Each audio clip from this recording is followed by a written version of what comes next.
And right now I'm joined by the Vice President of EEM, Dirk Smith. How are you doing today? I'm good. Great to be with you, Tom. Well, it's great to have you here. Now, I know your organization is spreading the word literally by sending Bibles around the world for over 60 years now. But for those that aren't familiar with EEM, just tell us a little bit about the background.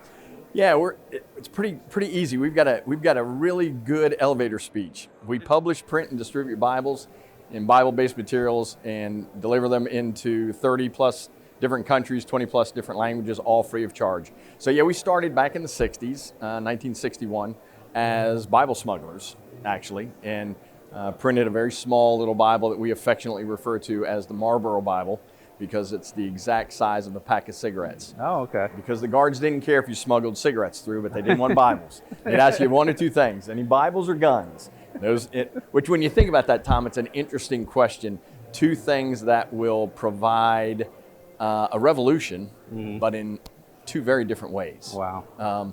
So they wanted to make sure you didn't bring Bibles in. But now, across those same checkpoints where we were smuggling Bibles, we're driving tractor truckloads across and supplying them to public schools and hospitals, prisons, all kinds of ministries that are working on the ground. So as I tell people, we're in the parable of the sower business. Yeah. And we're kind of the wholesaler working with all the different retailers out there who are doing evangelistic work. So that's our only requirement: is the Bible doesn't go in a drawer, it doesn't go on a shelf, it's going into the hands of somebody who is a seeker. And so we work with a plethora of different ministries across Eastern Europe and beyond. I mean, our distribution point in Kazakhstan is about 170 miles from the Chinese border. So Wow. That's definitely Asia. But Yeah. so we do know our geography. That's why we kind of go by EEM now rather than Eastern European Mission, because our boundaries have expanded. Well, that's great. And I want to hear a little bit more about some of what you're doing today, but can you share more about what does it take to set up that type of distribution network in different countries, different language barriers, different political barriers, I'm sure? Yeah, unlike a lot of ministries, and again, it's nothing against people who have a theology degree. We need them, Yeah. obviously. I've got an MBA. Our president has an MBA.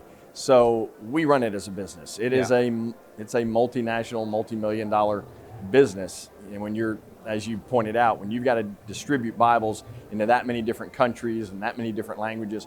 But we have an amazing team in Vienna, very small team. We keep our personnel down and tight as possible so that we can get more Bibles out the door. Obviously, if we lower overhead, and that's the goal of running it like a business, we keep the overhead low, that's more Bibles out the door. But we do the work in Vienna, the layout and the editing and that type of thing. And then we have partners on the ground. We don't use FedEx, we don't use UPS, we're not using DHL. We'll drop ship, we'll hire a truck, they'll come and get it. We typically are printing in country. So for example, Ukraine. When we're distributing in Ukraine, we're using printers in Ukraine. So we believe in creating economy, putting their people to work. It obviously holds costs down too, because we're not paying import tax on that. So there's a lot of, it is a multifaceted and fairly complex work. Last year we distributed right at 2 million books. Wow. Well, I was going to ask how many you send out. Yeah. I also am interested in all these different countries. I assume there's different languages involved, or how many different types of Bibles are you actually printing now? Yeah, so last year we were 37 countries, 28 different languages. Wow. And again, these are languages that we work and we partnership with Bible societies. One of our big partners is Biblica, International Bible Society. We work with Biblica, and we've worked with them for a number of years. They're the folks who did the NIV.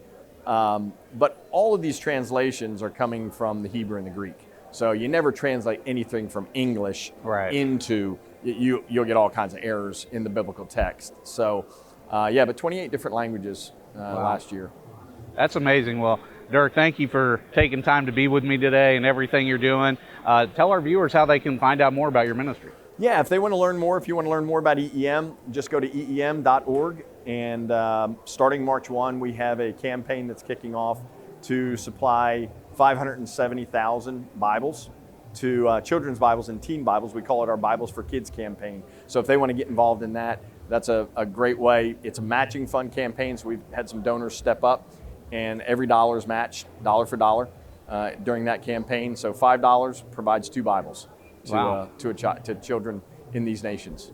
That's great. Well, thank you again for what you do and for spending time with me today. God bless you. Thank you, Tom.